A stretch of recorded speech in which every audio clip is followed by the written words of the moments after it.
Fund തട്ടിപ്പ് കേസിൽ ഉൾപ്പെട്ടവരുടെ സ്വത്തുക്കൾ ഇഡി കണ്ടുകെട്ടി. ജാസ്മിൻ ഷാ, ഭാര്യ ഷബാന, UNA ഭാരവാഹികളായ ബിപിൻ എൻ പോൾ, ഷോബി ജോസഫ് എന്നിവരുടെ സ്വത്തുക്കളാണ് കണ്ടുകെട്ടിയത്. മറ്റൊരു വലിയ സമരം സ്വകാര്യ മേഖലയിൽ ജാസ്മിൻ ഷായുടെ നേതൃത്വത്തിലൊക്കെ നടക്കുന്നതിനിടെയാണ് ഇപ്പോൾ ഇഡിയുടെ ഭാഗത്തു നിന്ന് ഈ നടപടി വന്നിരിക്കുന്നത്. UNAയുടെ സാമ്പത്തിക തട്ടിപ്പ് കേസ് നേരത്തെ ക്രൈംബ്രാഞ്ച് രജിസ്റ്റർ ചെയ്ത കേസാണ്. അതിനുശേഷം ഫൈനൽ റിപ്പോർട്ടൊക്കെ കൊടുത്തിരുന്നതാണ്. തുടർന്നാണ് എൻഫോഴ്സ്മെന്റ് ഡയറക്ടറേറ്റ് ഇതുമായി ബന്ധപ്പെട്ട അന്വേഷണം ആരംഭിച്ചിരുന്നത്. അതിനുശേഷം ഇപ്പോൾ ഈ സ്വത്തുക്കൾ കണ്ടുകെട്ടിയിരിക്കുകയാണ്. പ്രൊഫഷണൽ അറ്റാച്ച്മെന്റ് ആണ് നടത്തിയിരിക്കുന്നത്. ജാസ്മിൻ ഷാ എന്ന ദേശീയ പ്രസിഡന്റ് ആയിരുന്നു UNAയുടെ. അതോടൊപ്പം തന്നെ ജാസ്മിൻ ഷായുടെ ഭാര്യ ഷബ്ന, ബിപിൻ എൻ പോൾ ഈ സംഘടനയുടെ ഭാരവാഹിയായിരുന്നു എന്നാണ് വ്യക്തമാകുന്നത്. ഷോബി ജോസഫും മുൻ സംസ്ഥാന അധ്യക്ഷനായിരുന്നു.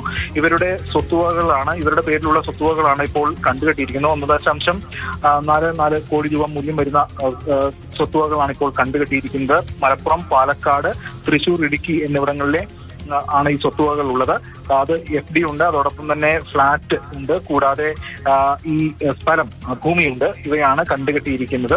തുടർ നടപടികൾ ഉണ്ടാകുമെന്നും ഇഡി വ്യക്തമാക്കിയിട്ടുണ്ട്. 2017-19 കാലയളവിലാണ് അംഗത്വ പരിസംഖ്യ, അതോടൊപ്പം തന്നെ ഫണ്ട്, ഓർഗനൈസേഷന്റെ ഫണ്ട്, ഇതൊക്കെ മിസ്അപ്രോപ്രിയേഷൻ നടത്തിയത്, തിരിമറി നടത്തിയത്. ഇതുമായി ബന്ധപ്പെട്ട കേസിൽ ഈ ഫണ്ട് വകമാറ്റിയിട്ടുണ്ട്, ക്യാഷ് വിഡ്രോവൽസ് ഉണ്ടായിട്ടുണ്ട്. അതോടൊപ്പം തന്നെ പേഴ്സണൽ അക്കൗണ്ടിലേക്ക് അടക്കം മാറ്റിയിട്ടുണ്ട് എന്നതാണ് കണ്ടെത്തൽ.